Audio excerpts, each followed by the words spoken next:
Ces déclarations ont été faites au cours de l'émission La Vérité en face sur Equinox Télévision et la rédaction centrale vous propose ce soir quelques morceaux choisis dans ce reportage de Gladys Diezengog.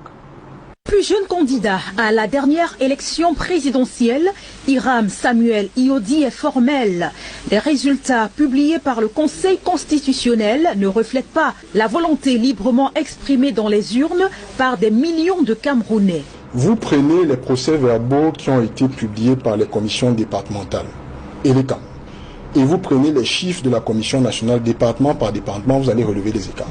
Ça veut dire que même au sein de l'administration en charge de la gestion des élections, nous avons relevé des écarts. Selon lui, pour mettre un terme à la crise post-électorale, et les CAM, le Conseil constitutionnel doivent publier l'ensemble des procès-verbaux. Dans un souci de transparence, dans tous les pays qui se disent démocrates, le détail des résultats peut être consultable. Par le passé, on a eu droit des fois à des proclamations commune par commune. Cette fois-ci, on nous a donné des grands ensembles sans donner le détail qui permettrait justement d'établir très clairement qui a été le vainqueur.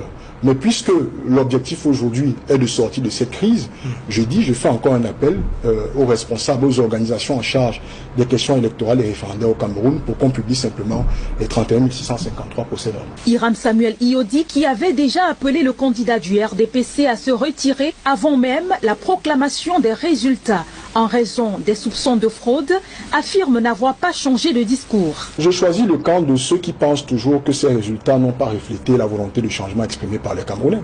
Je n'ai pas changé de fusil d'épaule, ça demeure mon discours. À ses yeux, entamer un nouveau septennat sans écouter le cri du peuple n'augure aucun lendemain meilleur, assure-t-il.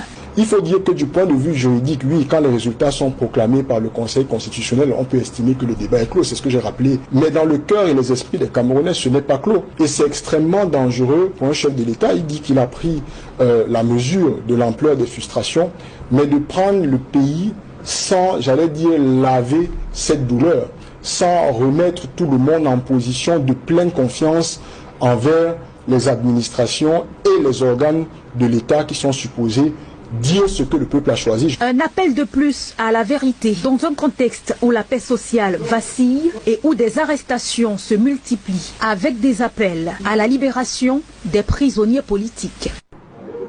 Et nous vous le disions en titre, les